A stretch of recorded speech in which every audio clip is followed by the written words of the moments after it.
Okay, so this is the stretchy bind off that I use for the cuffs of my socks. It's called Jenny's Surprisingly Stretchy Bind Off. So with this bind off, you're going to bind off in pattern, but in between each stitch, you're going to do a special little yarn over stitch, and that's going to give it an extra little bit of fabric so that it has more stretch to it. So I'm going to knit my first stitch normally. And the next stitch is a purl. So I'm going to bring my yarn to the front and I'm going to go all the way around so that I've got a yarn over. And then I'm going to purl that next stitch. Then you can see I've got 3 stitches on the needle. I'm going to take these first 2 and pass them over that one. Okay, so the next one is a knit. So I'm going to wrap my yarn around this way and I'm going to knit that stitch. And then I'm going to pass these 2, pass these 2 stitches over that first one. Okay, so I'll show that to you again. When it is a purl stitch, you're going to bring your yarn around one more time, purl that stitch, move your yarn back to the back, and then take these 2 stitches and pull them over. So the next one is the knit. So I'm going to wrap it around like that.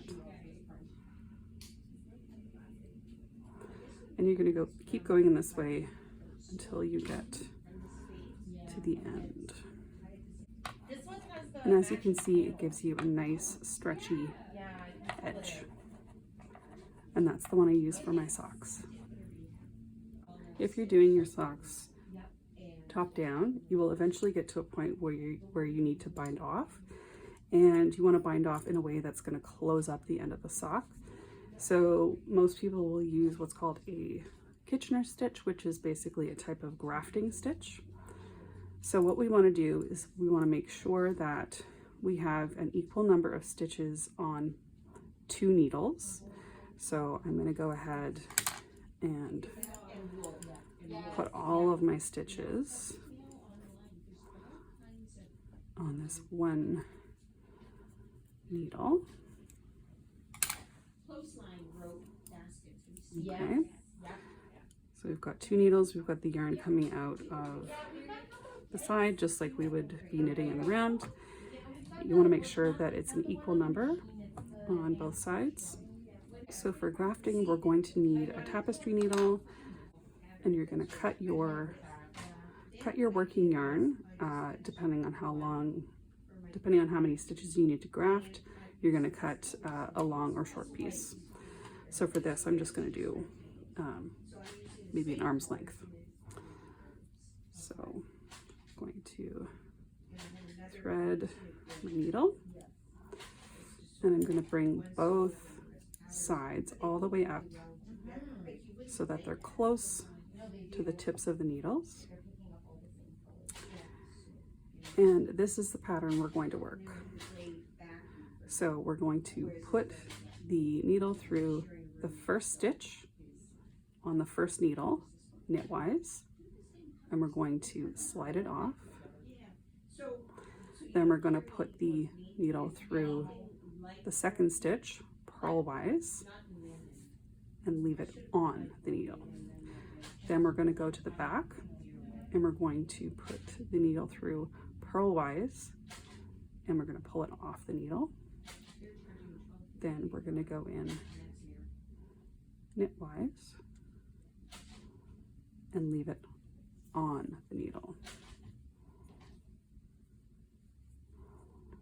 And then we're going to repeat that again.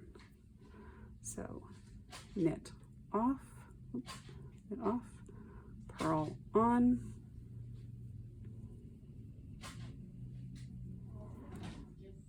purl off,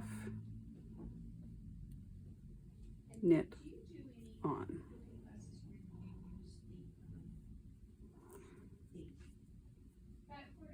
And you don't have to pull it super tight, but you do want to kind of snug it up a little bit. So you're going to keep working that pattern until you get to the end.